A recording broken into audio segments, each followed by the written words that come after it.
Episode 1 की starting होती है और हम विन को देखते हैं जो कि बोल रहा था हम सभी को आगे बढ़ना पड़ता है चाहे कुछ भी क्यों ना हो और कभी पीछे मुड़कर नहीं देखना होता है और हमें जो करना होता है वो हमें कर देना चाहिए चाहे वो गलत हो या फिर सही। और अब मैं 35 साल का हो गया हूँ लेकिन अभी भी मैं अपने पास्ट के बारे में सोचता हूँ, लेकिन अगर मैं अपने पास्ट में चला गया तो मुझे अपना पास्ट जीना होगा। और विन एक नंबर में कॉल लगाता है मगर वो नंबर बंद था और अब वो एक पेड़ के पास उसमें लिखी हुई चीज़ पढ़ने लगता है और सोचता है अगर मुझे पास्ट में जाना हो तो उस दिन मैं वापस 1999 में जब मैं 16 साल का था। और अब हम पास्ट में चले जाते हैं और 16 साल के विन को देखते हैं जो कि स्कूल जाने के लिए अपने दोस्त यी के पास आता है और ये ऊपर चिल्ला रहा था बिकॉज वो उसकी होमवर्क की कॉपी कर रहा था मगर वो लेट से आया था इसलिए उन्हें अब स्कूल जाने में लेट हो जाएगा। और अब इन लोगों का तीसरा दोस्त च्यू मस्त गाना सुनते हुए स्कूल के लिए इन लोग को ज्वाइन करता है और च्यू अपने और इन दोनों के लिए स्नैक्स खरीदता है जिसमें वो बहुत सारा मसाला डाल देता है। और अब ये तीनों मिलकर एक गेमिंग सेंटर में रुकते हैं जहाँ च्यू विन को गेम में हरा देता है और दुकानदार इन लोग के ऊपर भड़क जाते हैं बिकॉज ये लोग गेम में इतने बेहाल हो गए थे कि इन लोगों ने दुकानदार की कुर्सी तोड़ दी थी। और अब च्यू यी को स्नैक्स देता है मगर यी उसके हाथ में दूसरी वाली स्नैक्स मांगता है क्योंकि उसे लगता है कोई तो गड़बड़ है तो च्यू उसे दे देता है। और ये तो च्यू की ट्रिक थी क्योंकि उसने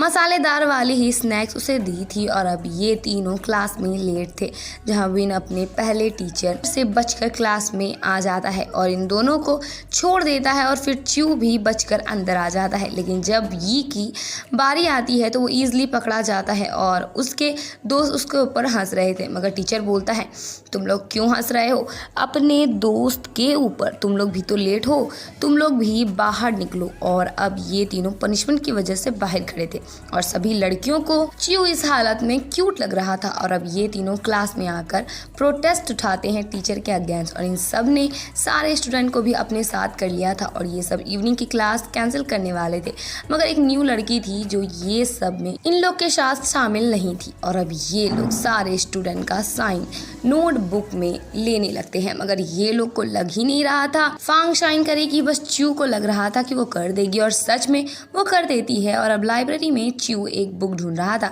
मगर वो उसे नहीं मिलती और वो देखता है वो बुक फांग पढ़ रही थी और उन दोनों में बात होने लगती है। और अब क्लास बोर्ड में विन ने टीचर के अगेंस्ट बहुत कुछ लिखा था और टीचर वो देखकर पूछते हैं ये किसने किया तो विन तुरंत खड़ा हो जाता है और टीचर से मुंह लगाने लगता है तो टीचर भी उसे पूरा सुना देते हैं और बाकी स्टूडेंट को पनिश कर देते हैं कि अब उन्हें सैटरडे और संडे दोनों दिन ही क्लास करने आना पड़ेगा। अब ये तीनों दोस्त बास्केटबॉल खेल रहे थे जहां लड़कियां इन लोग को देखकर पागल हो जा रही थी और ये अपनी स्किल्स इन लोगों को दिखाता है जिसे देखकर ये दोनों हैरान थे। और अब ये तीनों मिलकर स्कूल के लाइट ऑफ कर रहे थे और ये करते हुए फांग इन सभी को देख लेती है मगर वो बिना कुछ बोले वहां से चली जाती है और लाइट कट होने की वजह से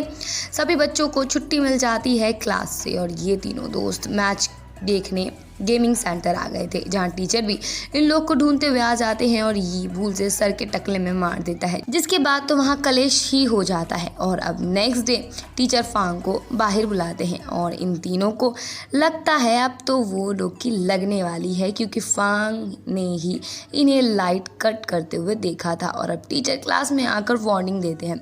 जिसने भी लाइट कट किया है वो बता दो, अगर बता दिया तो सिर्फ पनिश करूंगा और अगर किसी और से पता चला तो सीधे एक्सपेल कर दूंगा। और अब कुछ लड़कियां फांग को टॉन्ट मार रहे थे बिकॉज उन लोगों ने खुद अज्यूम कर लिया था फांग टीचर को लाइट कट करने के बारे में बता देगी और उन सभी को धोखा देगी। और नेक्स्ट डे कुछ लड़कियां एक हार्ड काम के लिए फांग को जबरदस्ती आगे कर देती है जिस वजह से फांग को काम करना पड़ रहा था और ये तीनों से वो काम करते हुए देख रहे थे जहाँ च्यू से देखा नहीं जाता तो वो फांग की मदद करने लग जाता है मगर ये उसके ये बोलकर लेकर चला जाता है कि तुम्हारा काम नहीं है किसी की मदद करना। और अब क्लास में फांग सबसे होमवर्क ले रही थी जहाँ च्यू उसे प्यार से देख रहा था और ये बोलती है ये काफ़ी सुंदर है मगर सिर्फ शक्ल से, दिल से तो बहुत बुरी है, इसलिए मुझे इसे सबक सिखाना होगा। और अब लाइब्रेरी में च्यू फांग को बोलता है तुम दूसरे के बातों में दिमाग मत लगाया करो, मुझे तुम पर भरोसा है कि तुमने सर को हमारे बारे में नहीं बताया। और अब फांग क्लासरूम आती है जहाँ गेट खुलते ही उसके ऊपर पानी गिरता है और सब उसके ऊपर हंसने लगते हैं, जिससे फांग को बहुत बुरा लगता है और च्यू आकर सबको सुना देता है और वो जाकर सबके साइड से फांग से माफ़ी मांगता है और उसे अपना शर्ट दे देता है। और अब फांग की वजह से च्यू और विन में लड़ाई हो जाती है।